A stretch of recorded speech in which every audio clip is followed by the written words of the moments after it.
Okay, we've been live We're live, stream. we're live. We are live. Hello, ladies and gentlemen. Sorry about the delay. You know what we're like. Anyway, another episode of The Game brought to you by none other than Blockchain Sensei. Today's episode, we're going to be covering, obviously, all the news and updates and market and stuff.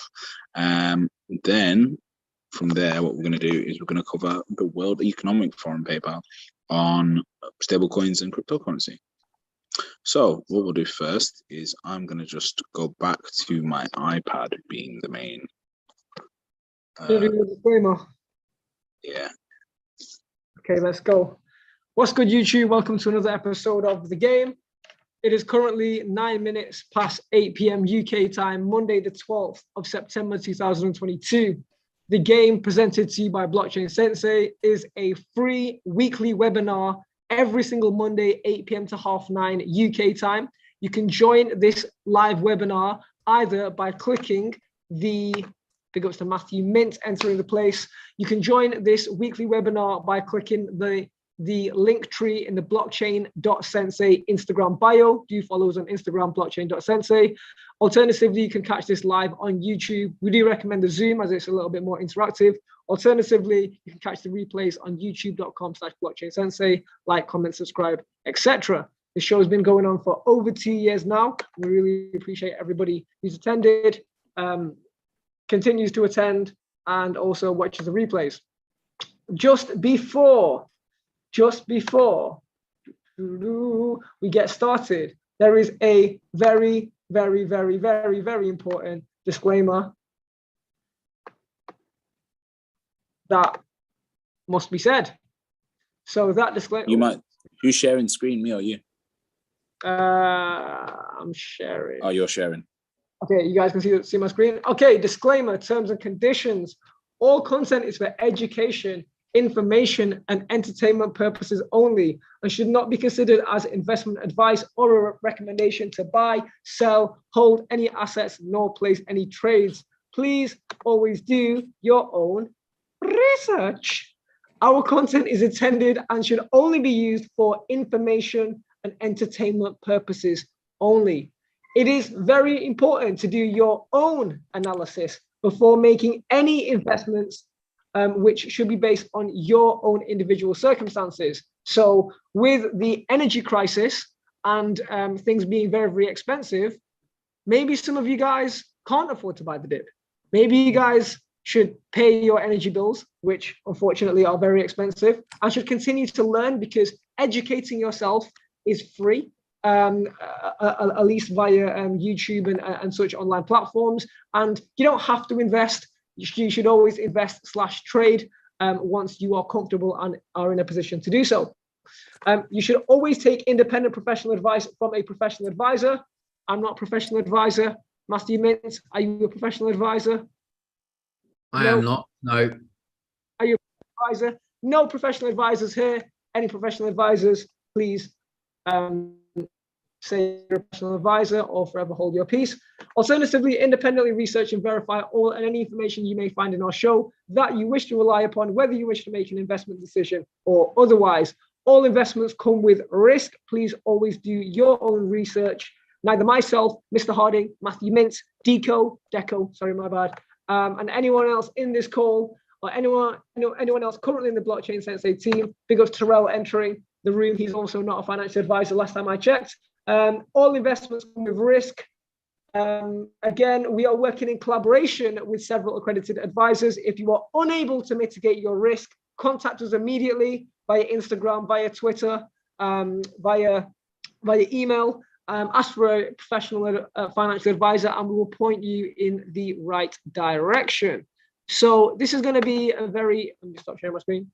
This is going to be an interesting episode. We'll be covering the World Economic Forum and their latest document, which Mr. Harding has so kindly read and dissected. And we will also be looking at how the passing of the Queen has affected, is affecting, and will affect the markets. Mr. Harding, take the floor. Okay, first of all, let's cover the news. So if you want to just share your screen and go to our Instagram, please.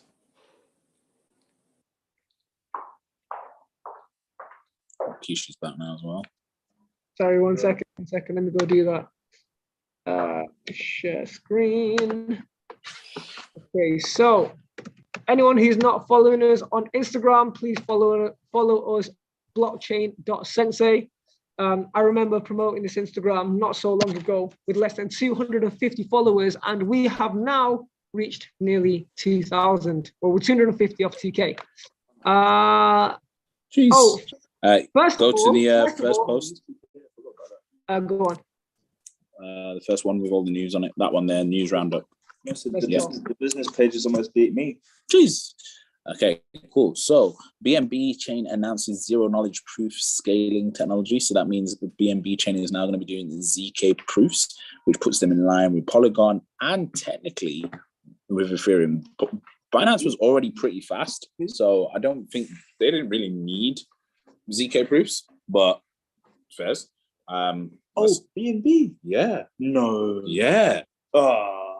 Yeah, bro. That's a game changer.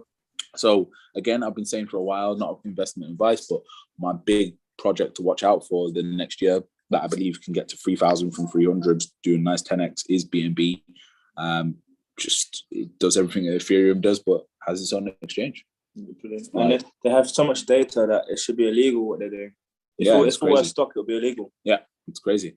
So MicroStrategy could raise up to 500 million to buy more Bitcoin at these prices. I'm going to show a bit of TA later on prices and my zones for buying Bitcoin. Bitcoin is actually now in my buy zone.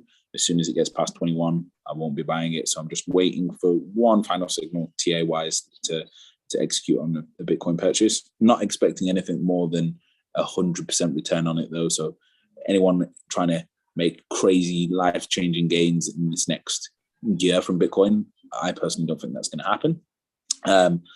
Then we've got Aminoka Brands confirms 110 million funding deal with Temasek. Not too sure what that is. Might need to do some research in that. Mr. Labs created the Sui blockchain, closes a 300 million raise. MBA have have expanded with SoRare, which we discussed in NFT Fridays. If you want to know more about SoRare, just go look at some of our past Play to Earn episodes. Franklin Templeton launches a metaverse ETF for European investors, which is quite interesting. And then GameStop announces a partnership with crypto exchange FTX, and Frax Finance launches Fraxland, its own borrowing and lending market. And if you press the plus arrow on the side, so we can go to the next bit. Up. Yeah, there, that one. Okay, so the top 10 DeFi projects at the moment with the lowest market cap to total volume locked ratio. Number one is PancakeSwap. Now, what network is PancakeSwap on? BNB chain. Binance.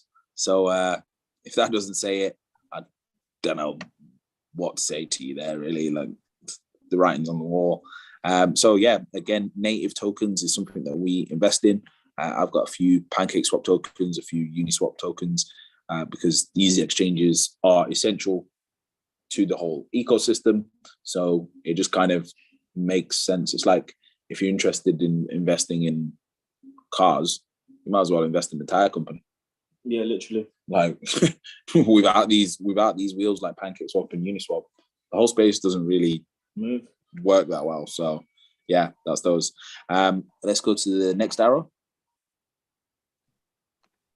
So the next one is dApps with the highest number of users on Polygon. So then again, this is a little bit of a cheeky play inside Polygon. What you can do is you can, you're saving the image when I've got it, Ninja. I'm going to send it to you anyway. I'm going to post them all in the WhatsApp. No, I was going to like save it to zoom in, but yeah. No, I don't know if it's zoomed in now that I've done it, but anyway, people can go to it on the Instagram if they want. So number one for exchanges, 1inch Network and SushiSwap. Well, SushiSwap is actually number one because it's up 66% in terms of the amount of users. So that's an interesting jump in users there on SushiSwap.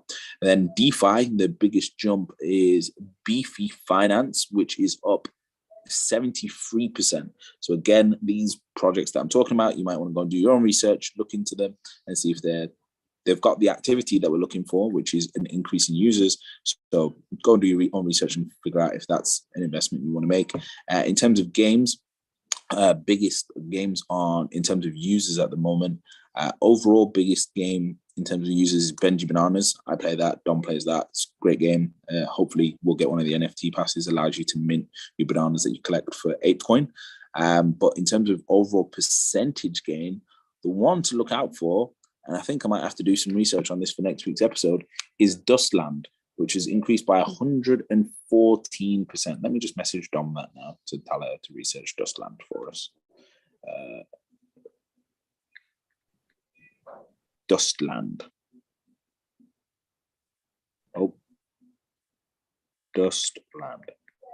Okay, and then NFT marketplaces. This jump is crazy. The PlayDApp marketplace has an increase of 227%. That's crazy. And so has Mafia Foot up 246%. So that's some crazy numbers that's happening on some of these projects on the Polygon network. Let's go to the next one. So these are all indirect shills, by the way. Market overview, what's happening in the market. Biggest trend in search, obviously Terra Classic at the moment, because that's been skyrocketing. Agoric, I don't know about that. Moonbeam, which is a parachain on Polkadot, so that's one to look out for. Top gainers, we've got Loom, which is up 139%, PHB up 90%, STPT up 71%. So we've seen a bit of gainers there, and you can see that we're actually no longer we're actually still in the extreme fear section, even though the markets are actually moving up, which is quite interesting. Let's go to the next one.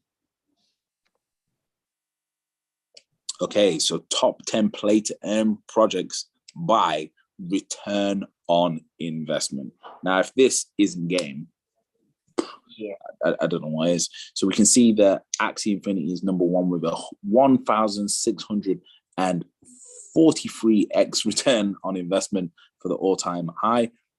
Current return on investment is 148x. So obviously, if something does a 1,643x, people are probably going to exit, and it's probably going to jump after that. So that's expected. Other projects, what I'm looking for is the current return on investment versus the all-time high one being imbalanced. So that's where I would look at something like Walken, and we can see it's backed by Huobi Capital and by Yield Guild. It's not backed. You probably noticed that there's a pattern that happens when things are invested in by and got partners of both Binance, Animoca Brands, and SoftBank, and Gemini, and A16Z. Like it's going to do something. So the big names here that are invested in projects that we didn't realize is this one. Loca, League of Kingdoms, is invested in by Sequoia Capital, Binance, Andreessen Horowitz, and Yield Guild. Okay, so you got to watch out for that one. So let's just put that one in the research list. Just saying, guys, this is one of those ones where I think I'm going to tweet it just so we've got proof that we've mentioned it. Loca. Big shout out Loca. We see you, A16Z and Sequoia. Whoever that is, going to have to get you to mute. And then Ninja, if you go to the next one. Okay, so high staking yields on native coins. We are giving away crazy games today. I know we give away crazy games, but where can you go to get a mad coin that's invested in by the biggest guys in the game and the high staking yields on native coins? So high staking yield on native coins at the moment is from Staked Out at 12% APY per year, which is pretty crazy. On BNB, you got Alpaca at 3.94, on Polygon, Aave, and then on Kusama, Lido coming in at 12.9%. And that's been there for a while, right? Yeah. Yep. So crazy returns there on those. Let's go to the next one, Ninja. Okay, so top 15 DeFi projects by active users. What do you need to be a good DeFi project? Users. What makes a good project to invest in? Users. Because if it's got users, what's it probably doing? Generating revenue. Generating revenue. If it's generating revenue, it's probably making money. So the top ones with users at the moment, PancakeSwap. Again, what network is PancakeSwap on? Oh yeah, Binance. And if you look at the difference between this 636k users in comparison to the number 2 spot at 59k, it's a bit of a big difference, eh? Bit of a big difference. And then if we look at the 7-day change, the biggest one and the biggest change is MeanFi, and again SushiSwap. So something is clearly going on with SushiSwap. So let me just send that in my messages again. You know what's familiar with this Katana? I don't know what this is, but it's on the Ronin chain. It's to do with Axie. Ah. Yeah. So it's one to pay attention to. So yeah, let's go to some of the other news on the Instagram, and then I'll let you say what you need to say and get off. So one of the biggest things that happened this week is if you go down, obviously we've got a modeling agency announces a new line of NFT avatar models, which is crazy. Great research by Storm. So anyone that wants to go and look into that, go and look into that. But if you click on the next post, yep, you saw it. Ford have officially filed 19 trademark applications for virtual cars, trucks, vans, and clothing and online stores for NFTs. Yes. Yet again, another brand. That is big. And trademarks. And again, look, if we're going into a global recession, we're going into a global mega recession, one of the things that I feel will sell is a little cheap merch from companies like this. Yeah. If someone's had a bit of a bad day and they've got £5 there, and then they see a discount on an NFT for a little miniature Ford car, they got it, man. I think they're probably going to buy it. Yeah. For a £5. Look at it on their phone for 15, 20. Forget about it for a month. Do that again. Yeah, it'll do well. So this is where I think these companies are realizing, wait, hang a minute. If I sell 1 million of these at £5 each, I've made 5 mil. Like this. Imagine if they went into play to earn as well. Crazy. So then look at it. If they did 10 million of them. Now, is there 10? Could Ford sell 10 million NFTs? Without a doubt. Without a doubt. It's one of the most recognized brands on the planet. Do people love cars? Yeah. Can they get 10 million people worth of traffic to their website? Yeah, definitely. So crazy one to watch out for there. And then the biggest one in the trademark space, if you go to the next slide, Ninja,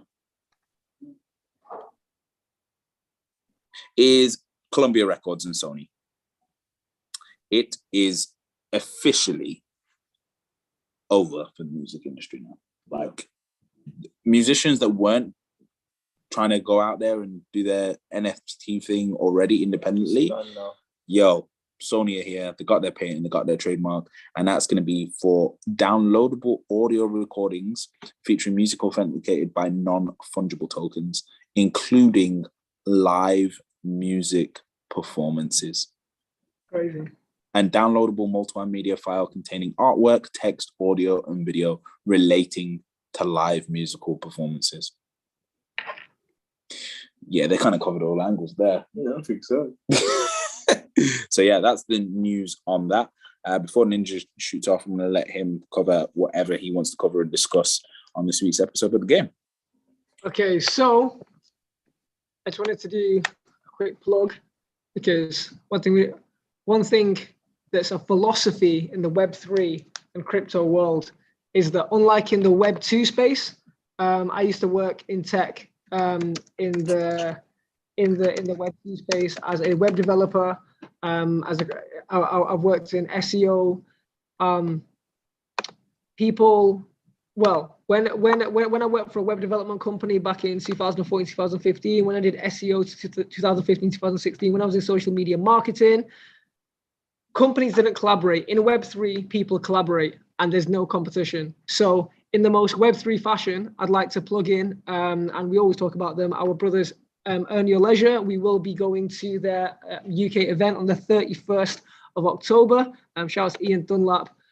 So one piece of content that I'd really like to recommend, that Mr. Harding originally recommended in our group chat is this video here, The Future of Things, Concept Technologies with 19 Keys and Idris Sandhu. I've got He is the goat of goats when it comes to tech. Like everyone, Facebook, Google goes to this guy. Yeah, and I originally know him from Nipsey Hussle. In fact, there is a great piece of content where Gary Vee and Nipsey Hussle chop it up in the studio and they talk about hacking culture, and you can actually see Idris in that video, and he was Nipsey Hussle's, rest in peace, ex-CTO, that's Chief Technical Officer. So I've got a few notes from here, from the video that I'd just like to share. So one thing that he said in the video is that in this culture, as in the modern culture that we pay attention to, we seem to overvalue fame, and we put this hierarchy on entertainers. But really, what we should be paying attention to is impact and value. I hope everybody in this webinar can see the impact and value that we provide, although we are not the most popular platform. Wait. Pause on that. If you feel we deliver impact and value, please help us and go onto our YouTube right now and just go onto the comments and type value. It actually makes a massive difference to our views and the amount of people that see it. So there's 10 people here. So hopefully we get 10 people on the YouTube that comment value. That's it. Because then the YouTube algorithm will pick it up and go, oh, wait, hang on a minute. These guys are getting interactions and everyone's saying value. So maybe they are offering a value. Let's plug this to more people. So we got a special guest. Yo, it's the one, the only, the GOAT. Yeah. Jeez, the GOAT. Jeez. What's good? Okay, so carry on. Of the notes. This is a great quote by 90. No worries. I'm gonna clock out in 5 minutes. Okay, cool. So a quote that I really like from this video is, the distance between where you want to be and where you are is the knowledge that you don't have. The distance between where you want to be and where you are, the distance is the knowledge that you do not have, and the work ethic that you implement will define the speed in which you get to the place where you want to be. Yeah. So everyone here who doesn't have the wealth that, I mean, including ourselves as well, you don't have the current wealth, you don't have the current portfolio. A lot of it is just gonna be, you know, to do with knowledge. There is a lot of things which myself, that Keish, that Mr. Harding can all improve upon. Speaking on behalf of Mr. Harding, he can improve his DeFi execution. Also, myself. 100%. Nothing about DeFi. No. You know a lot of the theory, but upon like execution. And then one thing that I can improve upon is, let's just say, my trading. And then Keish, do you want to say something you can improve upon in this game? I feel like Keish is probably the best all around. Right? I don't know. He can do everything. Keish can trade. It's probably your NFT game. Yeah, NFTs. That's it. Yeah, that's Keish's. I could build a sick NFT project, but I can't. I don't really have a lot of NFTs. I need to get more NFTs and be more involved in the community. That's me. Definitely. Yeah. So another takeaway that I got from this video is just kind of one of Idris's perspectives on the blockchain. So obviously we all know kind of what the blockchain is, but it's good to when it comes to knowledge, it's good to get a different perspective, because then you connect with the knowledge in a deeper way. So Idris says that another way to think about the blockchain is think of the blockchain as a ledger system where nothing can be altered. So for the first time in history, we can create things, we can create information, we can create content that is indisputable, and we can record history that is unwipeable. Because throughout history, what has information been? It's been altered, it's been changed, it's been wiped. But for the first time in history, we can create something, we can document things that are indisputable and will be forever there on a public ledger. Another thing to think about is the fact that the culture, as we know it, as in mass media, music, etc., in its current state, is owned and controlled by people who don't have our best interest, but all we have is access to it. So it's never really true ownership, where the blockchain gives us true ownership. Another thing that 19 Keys says, I don't actually have notes exactly who said these things, whether it was Idris or 19 Keys, is that we're moving into a new world that he likes to call, well, a new market outside of the blockchain called the block market.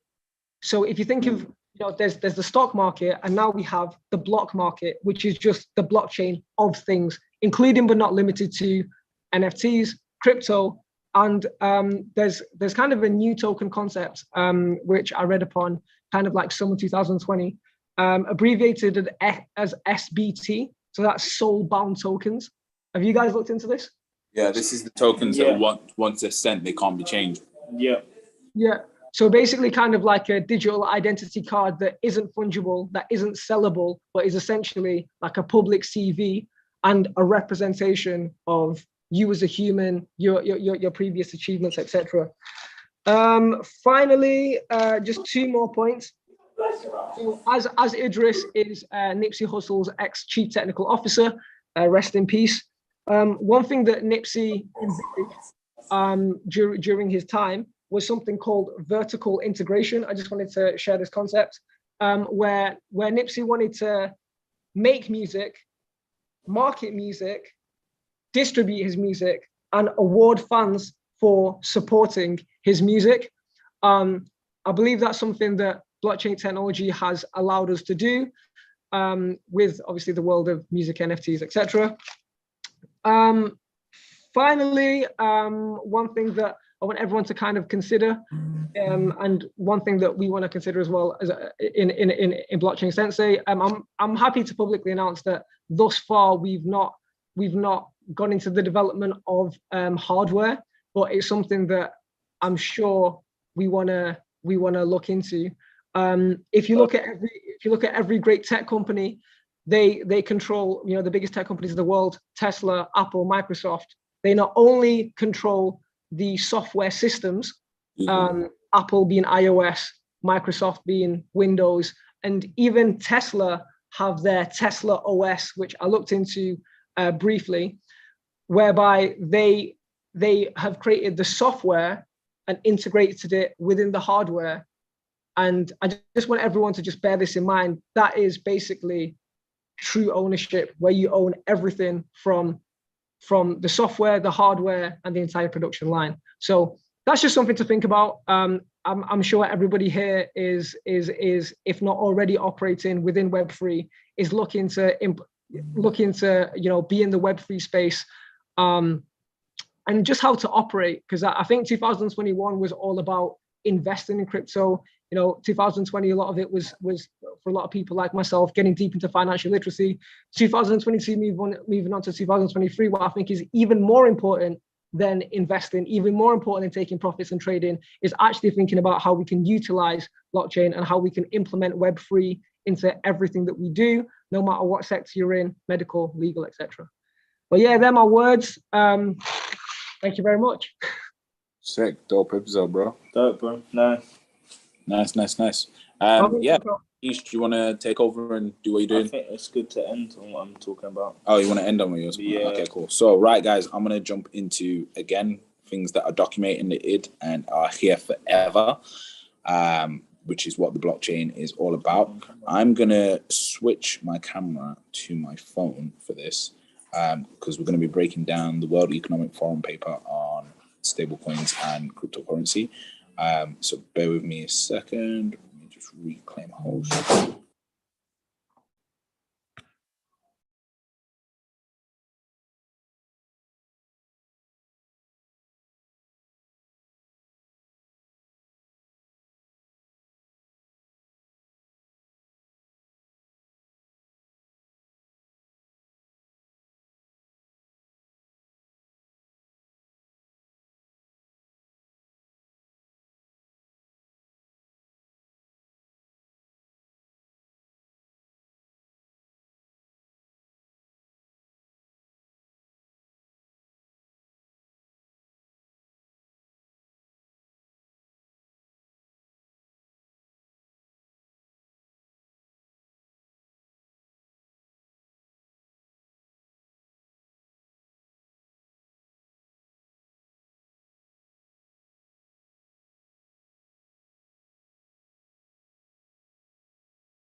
hello, can't hear anything.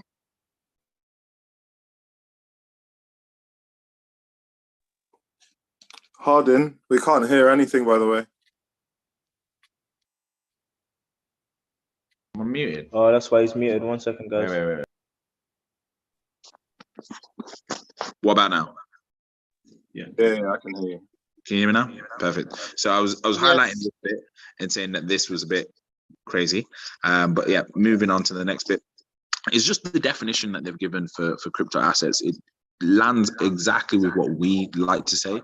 We like to say that we're digital asset investors, not cryptocurrency investors, because we believe that using the term currency is making people think that you have to be able to spend your assets when you don't want to spend your house.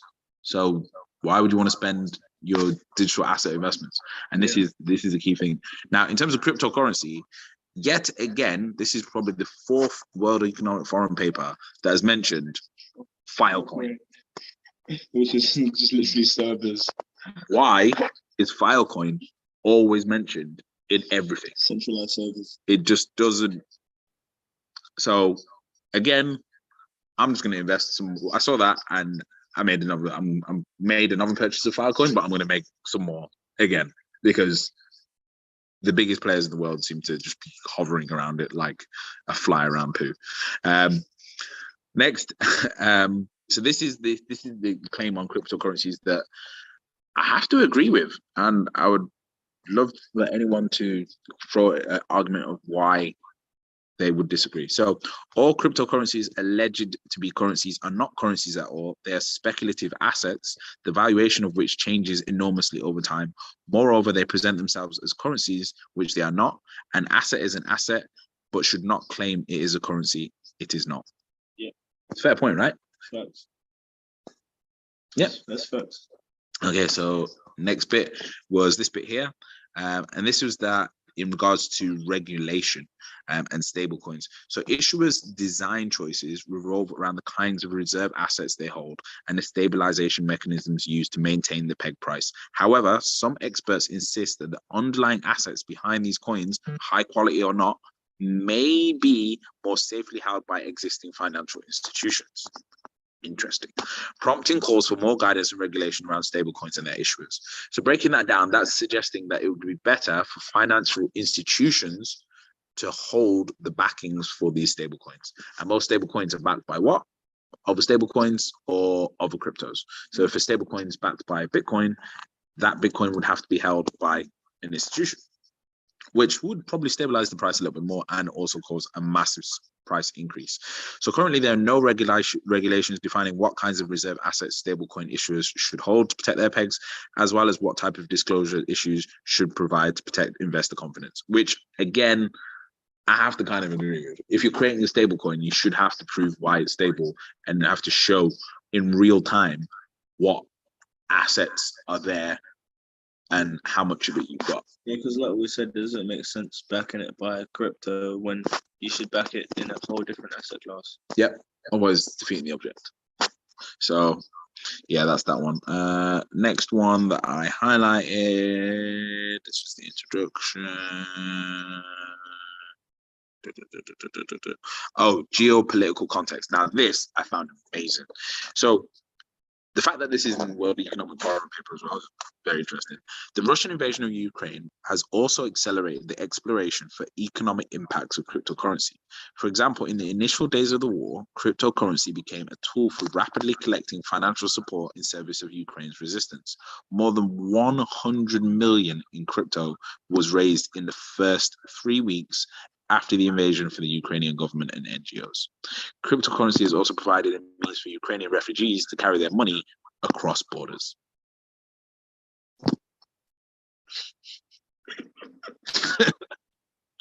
Like, They carried their money across the border illegally and calm. Like, wow.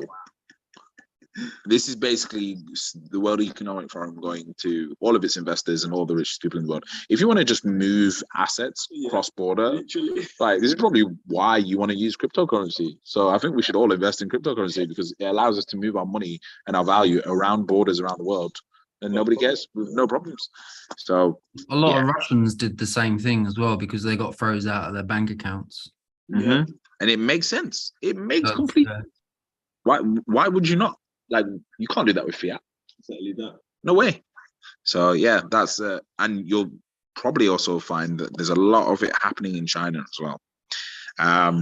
So next one, this is again very interesting. Although still a relatively small part of the global financial system, the crypto asset market capitalization grew 350% in 2021. Crypto assets have remained in the spotlight and attract new investors. A Goldman Sachs survey found that 40% of the company's high net worth clients already have some crypto holdings. So I'm going to just say that, you know, Goldman Sachs and their clients are probably the world's top 1%, 10% at least of wealthiest people on the planet. Top 1%. And if they found that their high net worth clients, because you have to remember, a Goldman Sachs high net worth client is not an ordinary high net worth client. You're talking billions. And 40% of them have crypto. So if you're wondering if you're in the right asset class, or if you're doing the right thing, well, it's there. Cryptocurrency price, but anyway, so the overall value of these assets has grown considerably since 2008.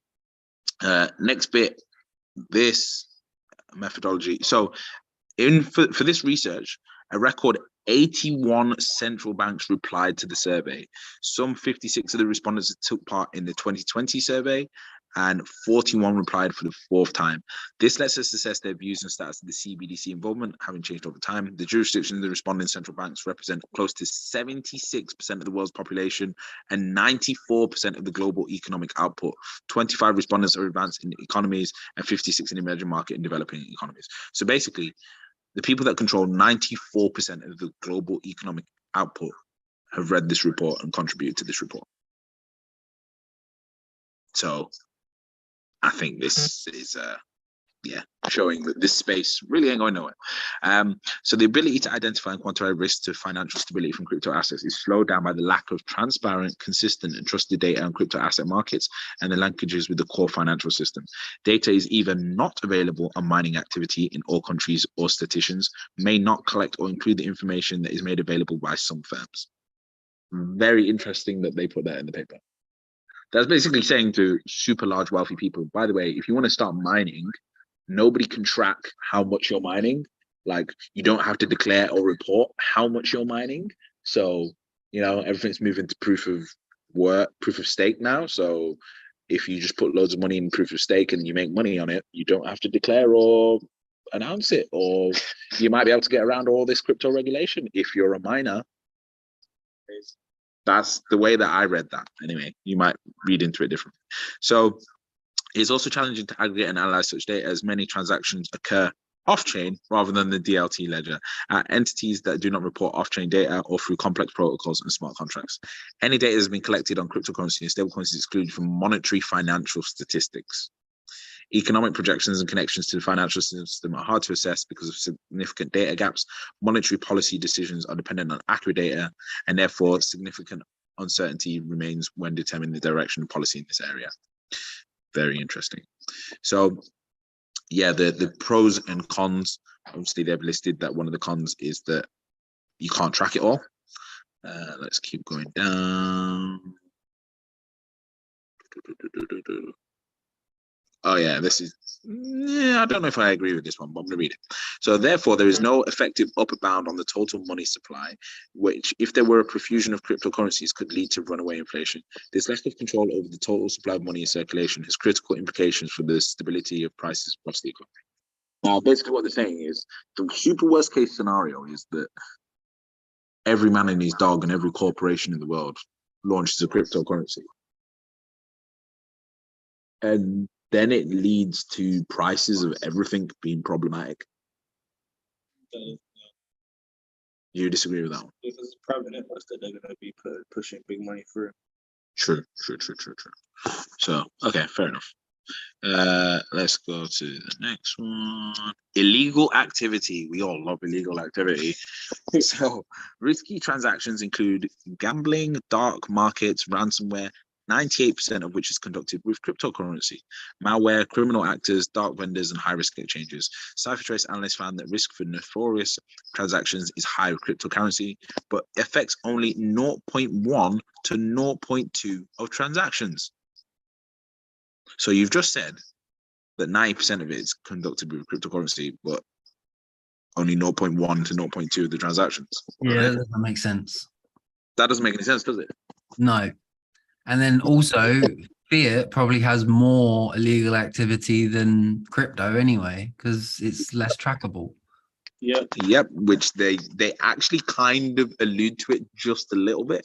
So just 1.2% of Bitcoin transactions in December 2020 were between a virtual asset service provider and a risky entity.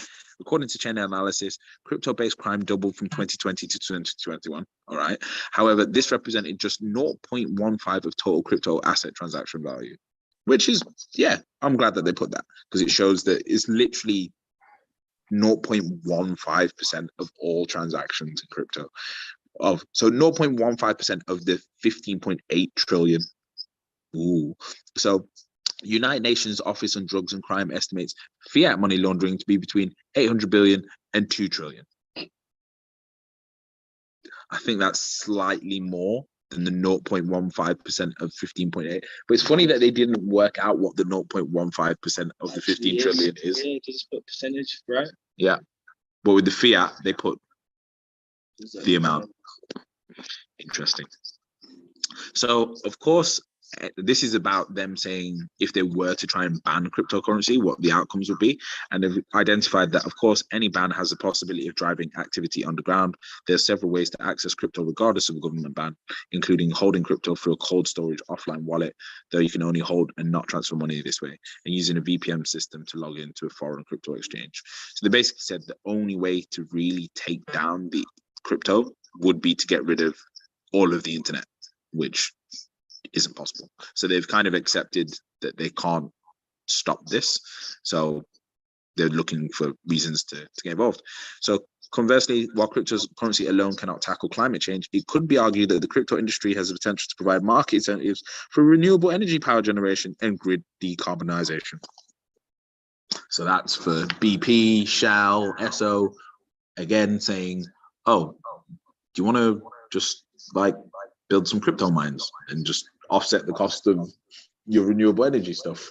I remember way back we were talking about this. Yeah, and it's starting to happen. We've seen a few places that it's happened, and I think it's going to be a really big thing. Is oil companies and energy companies getting into crypto mining? Now, this is the one that I've never heard of.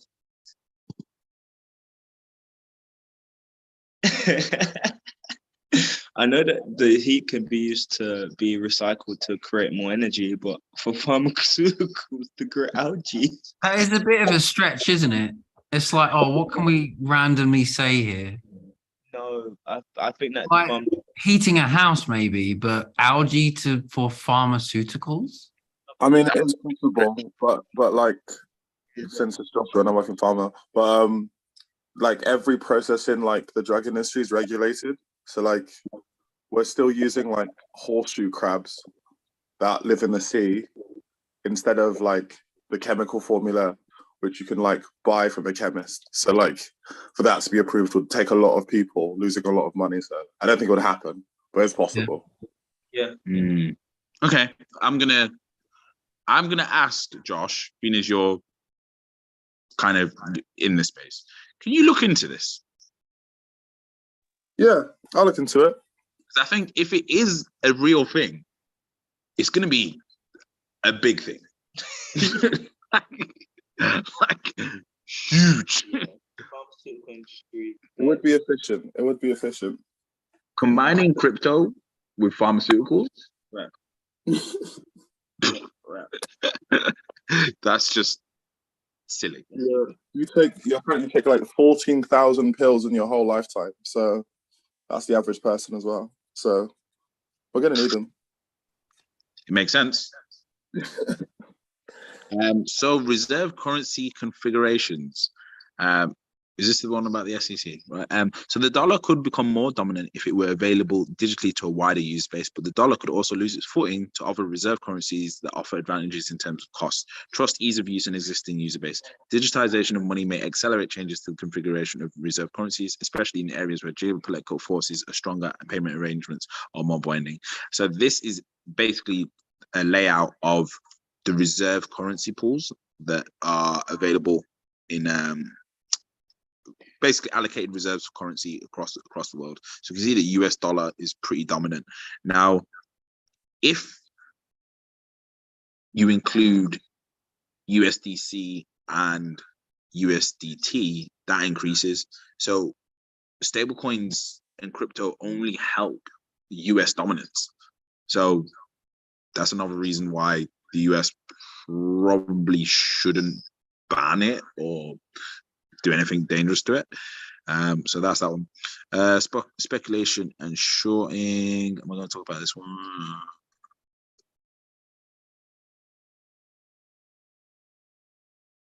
No, I'm not going to talk about that one yet. Let's cut through. Today there's no regulatory protection. Oh, so this is talking about, yeah. So one of the outcomes that they're thinking about pushing is that all stable coins would have to come with a federal deposit insurance, and it would mean that only Federal Deposit Insurance Corporation banks can issue stable coins. So you'd have to go to your bank to get stable coins, which is kind of wild to think that you'd be using like a HSBC stable coin or a Lloyd stable coin or whatever. That's like crazy. Yeah, but I can see that one possibly going through, you know. Yeah, me too. It would make sense. The one that I don't see going through is this one. Is that if stable coins were issued in the same way as money market funds, that they would be issued by the SEC. It's a proposal, but that would mean that the SEC would literally track everything that goes on in crypto, because they would probably make it that you can only, all stable coins have to come from the SEC, which is pretty crazy. So this little chart here was an analysis of macroeconomic benefit for this idea. So if they let cryptocurrency play a regulated role within the economy, they say it promotes action against illegal activity and promotes innovation. So that's good. And then I think we're coming up to the last bits now. Oh yeah, this is the one. So this is the one where me and Keith were like, you know what, we really can't argue with this. So I think it's actually not that hard to differentiate these things. Terra Celsius from other things. It does not reflect the broader crypto ecosystem in any kind of meaningful way. Education is really important here. Crypto is not a monolith. Every crypto L1 platform has a very different approach to what it's thinking about doing. Every stablecoin is different. The reserves are held differently. And all of that nuance is critically important for us to understand as we move towards more of regulation and policy environment. So that's them basically saying that, yeah, people need to do more of their own research on crypto and understand that what's happened with Terra isn't representational of everything. So yeah, that is pretty much that paper. I'm gonna now pop that in the group. But before I do that, let me show you some TA that I did the other day. So what happened the other day is I accidentally put the trend line in the wrong place. And as you can see, so the top one was my existing trend line on the Vanguard total stock market. And then it accidentally moved down. And I was like, oh shit, it actually gets more touches, as you can see here and here on the end, on the left-hand side. And then I was in the office with everybody and I was like, guys, have you seen this accidental trend line that I've drawn? Like, this means something big could happen. And that was on this day here. Does anyone know what day that was?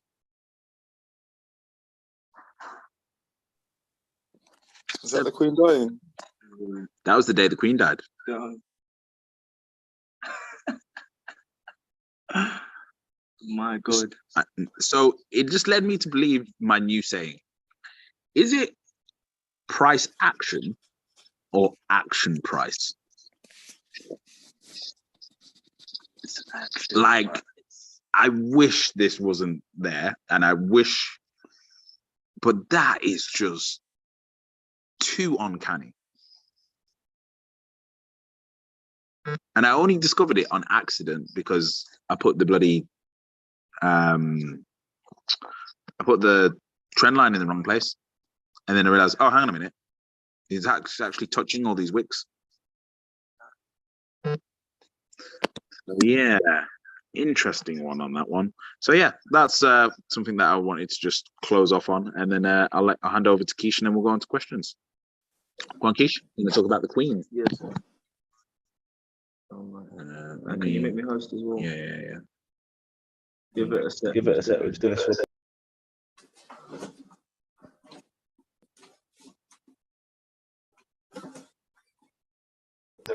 Okay, guys, can everyone hear me good? Yep. Okay, sweet, perfect. All right, so as you guys know, the Queen has passed. It's a bit crazy, bit of a madness. But I think there's a few little interesting things that are happening. I thought I'd share it with you guys to sort of see your opinions. Shout out to Zach Rector as well. I know Matthew might know who that is, but he's done a bit more of a deep dive on this. It'd be good to check that out if you guys do have the time. But yeah, as you guys know, Queen's passed. But I feel like it's a sequence of events that we sort of knew that would happen months back from now. So there's quite a lot of interesting things that are happening around this, but I'm gonna basically just read a little. Give me a second. Okay, let's just read this. Okay, Buckingham Palace has announced that the Queen Elizabeth II, the world's longest reigning monarch, has passed away, surrounded by family and by Balmoral residents in Scotland. In Britain, the passing of the 96-year-old, so popular, consistent figurehead whose reign spanned generations, prime ministers and presidents, will send somber shockwaves through the nation. Right, I think that they've been pushing somber shockwaves through the nation. Yeah. Through the messaging of this. First of all, it's everywhere. Yeah, at this present moment in time. Preparations for mourning period of the funeral, right? So there's a mourning period, right? Known among royal staff as London Bridge, right? London Bridge has been the most meticulous in modern history. It's already known that her funeral will take place in exactly 10 days after her death, right? Until then, it will be anything but business as usual in the UK. From today, the UK will enter a 12-day mourning period, right? On the day of the funeral, expected to take place on September 19th, the London Stock Exchange will close. The London Stock Exchange will close, as will most UK banks. The day that the day will be a national day of mourning. Some businesses will close entirely as a mark of respect. The subsequent coordination of the next monarch, King Charles, so designated upon the death of his mother, will be a bank holiday. Right. So now adding another bank holiday to the whole system. Yes, there's another bank holiday being added, but the banks are being closed. Right. There is the Great Reset, a big change, a lot of things that are happening within the world through these series of events. But this is just another series of events that has now taken place where the banks are shutting for the funeral period and potentially days after as well, which is insane. And I think during that time, a lot of people are saying that there's different sort of like the new currencies being made and it's a ton for that, but they're starting that immediately, right? So new currency notes will be minted and as soon as possible, and the process takes up to years, like 2 years, because of the circulation of the currency. So as they're minting and deploying these new currencies, it will take 2 years for it to circulate out. But you guys remember, the royal wedding and sort of the royals when they got married and how big that was of a thing and how it was like somewhat of a national sort of thing as well. Everyone was celebrating. Everyone, there was like time that people took out for it, etc. Yeah, that costed the UK 1.2 to $6 billion. So this is a similar time now, and that's of taxpayers' money. So imagine how much is now going to be spent, right? Like up to $6 billion. I think that's a pretty wide, strange range. I mean, from 1.2 to 6 billion is a big difference. So let's just call it 6 billion. To narrow that down, that's 6,000 million. Yeah.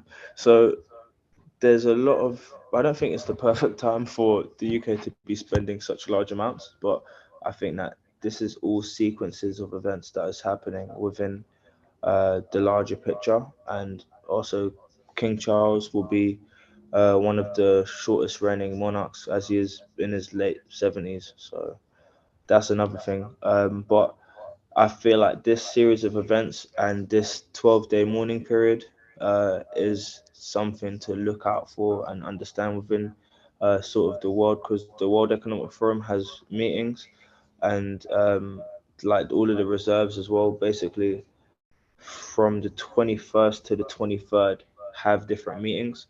And there's a big shift that's going to be happening, and as coincidence, some of their meetings have been shifted and rescheduled, and there's been so much things within the world that's sort of All stopped and happening shifted. in September. Yeah. Like ETH 2.0. Yeah. Like a new prime minister. Yeah. Like the quadruple witching. Yeah. Everybody knows What that is. What that is. Yeah, Yep. you got the Jewish holiday as well at the end of the year. That's Yep. the 7-year anniversary of obviously Twin Towers. Yeah. You got also the Vatican sent out a message saying send all your gold back or all your money back to the Vatican to all the rich players. Send it back before the end of September. Yep. So there is something brewing for the end of the month. And then also the Pope's poorly ill as well. Yep. As well. Yep. Yeah. So that could be then another ripple effect of like, oh, we got to close things down again because the Pope's dead. When like the whole thing with this is, I'm like, okay, I get closing things down, but we're still recovering from the last time. Yeah, but closed things out. they have their agenda. They want to achieve something. They don't care about us. They don't care about the financial system. They have a certain agenda that they want to achieve. And like, what's more likely, people that are in desperate need of a new financial system or people that are quite happy with that, how things are? You need to collapse the system before you can rebuild it. And I think this is the precursor to that. Yep. It all lines up too perfectly. Yeah. Yeah. So I've been putting a load of my coins on Ledger today. I've just been... Yeah, I've got to do that Smart this weekend. Smart move. But I would recommend to everybody have at least 50% of your portfolio on Ledgers by the 15th of September. Yeah. So you've got what? But if you haven't got one, get one now. Like honestly, go to the website. Hello. Get one now. Hello. Yeah. Yeah. Hi, everyone. Keith, do you know why the Vatican is asking for everyone to send their money back? Oh. It was Keith or Ninja was speaking. It was Keish that was speaking. Yep. Okay, good. Because I'm driving, I can't look right now. Do you know why the Vatican is saying to send the money back? I don't. I just saw a article and a lot of people were talking about it in my circles and how there was a lot of talk, basically people being told to send their money back to the Vatican Bank for safekeeping. So when they say, so that they're referring to sovereign, fiat, or precious. I think gold, yeah, actual gold. and jewelry. Yeah. And also fiat, probably. You probably got a quite... In my crazy mind, they're trying to preserve wealth, which means there's going to be a terrible crash with the fiat currency. Yeah. Yep. This is what it's That's looking from like. my knowledge, yeah. I think they're trying to they're trying. Where you gone? Where you gone? Your audio's gone. Yeah, cut out. Yeah, we've added lots of value. It's very controversial topics, so we're gonna end today's episode there. Next week or before the end of this month, we're going to be going over the World Economic Forum's paper on digital identities. Yeah, because you don't. Oh, this one's going to be. I was just warming up as well. Like I'll prepare myself for that one. It's going to be an important thing for us to understand and to discuss. And there's not many places discussing or even acknowledging some of these things that we're discussing. Exactly. But yeah, is what it is. Right, guys. Love you all. Thank you for attending. Really, really appreciate you all. Thank you, guys. Have a good one.